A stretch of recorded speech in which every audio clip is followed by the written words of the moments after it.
एक समय की बात है कि विष्णु भगवान का विवाह लक्ष्मी जी के साथ निश्चित हो गया। विवाह की तैयारी होने लगी। सभी देवताओं को निमंत्रण भेजे गए, परंतु गणेश जी को निमंत्रण नहीं दिया गया। कारण जो भी रहा हो, अब भगवान विष्णु की बारात जाने का समय आ गया। सभी देवता अपनी पत्नियों के साथ विवाह समारोह में आए। उन सबने देखा कि गणेश जी कहीं दिखाई नहीं दे रहे हैं। तब वे आपस में चर्चा करने लगे कि क्या गणेश जी को न्योता नहीं दिया या स्वयं गणेश जी ही नहीं आए हैं। सभी को इस बात पर आश्चर्य होने लगा। तभी सबने विचार किया कि विष्णु भगवान से ही इसका कारण पूछा जाए। विष्णु भगवान से पूछने पर उन्होंने कहा कि गणेश जी के पिता भोलेनाथ महादेव को न्योता भेजा है। यदि गणेश जी अपने पिता के साथ आना चाहते हैं तो आ जाते, अलग से न्योता देने की कोई आवश्यकता भी नहीं थी। दूसरी बात यह है कि उनको 1.25 मन मूंग, 1.25 मन चावल, 1.25 मन घी और 1.25 मन लड्डू का भोग दिन भर चाहिए।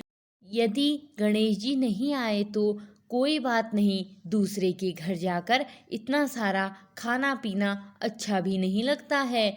इतनी वार्ता कर ही रहे थे कि किसी एक ने सुझाव दिया, यदि गणेश जी आ भी जाएं तो उनको द्वारपाल बनाकर बैठा देंगे कि आप घर की याद रखना।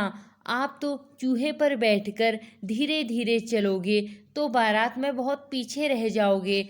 यह सुझाव भी सबको पसंद आ गया, तो विष्णु भगवान ने भी अपनी सहमति दे दी। होना क्या था कि इतने में ही गणेश जी वहां आ पहुँचे और उन्हें समझा बुझाकर घर की रखवाली करने बैठा दिया गया। बारात चल दी। जब नारद जी ने देखा कि गणेश जी तो दरवाजे पर ही बैठे हुए हैं, तो वे गणेश जी के पास गए और रुकने का कारण पूछा। गणेश जी कहने लगे कि विष्णु भगवान ने मेरा बहुत अपमान किया है। नारद जी ने कहा कि आप अपनी मूसक सेना को आगे भेज दें, तो वह रास्ता खोद देगी, जिससे उनके वाहन धरती में धस जाएंगे। तब आपको सम्मान पूर्वक बुलाना पड़ेगा।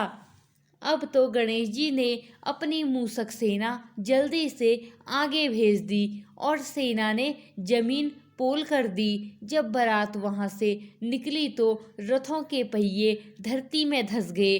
लाख कोशिश करें परंतु पहिए नहीं निकले। सभी ने अपने अपने उपाय किए, परंतु पहिए तो नहीं निकले, बल्कि जगह जगह से टूट गए। किसी की समझ में नहीं आ रहा था कि अब क्या किया जाए। तब तो नारद जी ने कहा, आप लोगों ने गणेश जी का अपमान करके अच्छा नहीं किया। यदि उन्हें मनाकर लाया जाए तो आपका कार्य सिद्ध हो सकता है और यह संकट टल सकता है। शंकर भगवान ने अपने दूत नंदी को भेजा और वे गणेश जी को लेकर आए। गणेश जी का आदर सम्मान के साथ पूजन किया। तब कहीं रथ के पहिए निकले। अब रथ के पहिए निकल तो गए, परंतु वे टूट फूट गए, तो उन्हें सुधारे कौन। पास के खेत में खाती काम कर रहा था, उसे बुलाया गया। खाती अपना कार्य करने से पहले श्री गणेशाय नमः कहकर गणेश जी की वंदना मन ही मन करने लगा।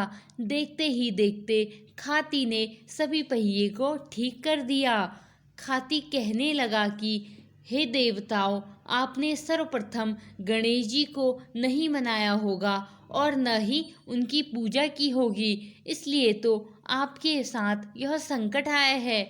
हम तो मूर्ख अज्ञानी हैं, फिर भी सबसे पहले गणेश जी को पूजते हैं, उनका ध्यान करते हैं। आप लोग तो देवतागण हैं, फिर भी आप गणेश जी को कैसे भूल गए। अब आप लोग भगवान श्री गणेश की जय बोलकर जाएं, तो आपके सब काम बन जाएंगे और कोई संकट भी नहीं आएगा। ऐसा कहते हुए बारात वहां से चल दी और विष्णु भगवान का लक्ष्मी जी के साथ विवाह संपन्न कराकर सभी सकुशल घर लौट आए। हे गणेश जी महाराज, आपने विष्णु को जैसे कारज सारियो, ऐसे कारज सबको सिद्ध करजो। बोलो गजानन भगवान की जय। जय श्री गणेशाय नमः। कहानी आपको कैसी लगी कमेंट के माध्यम से ज़रूर बताएं। धन्यवाद। मिलते हैं अगले वीडियो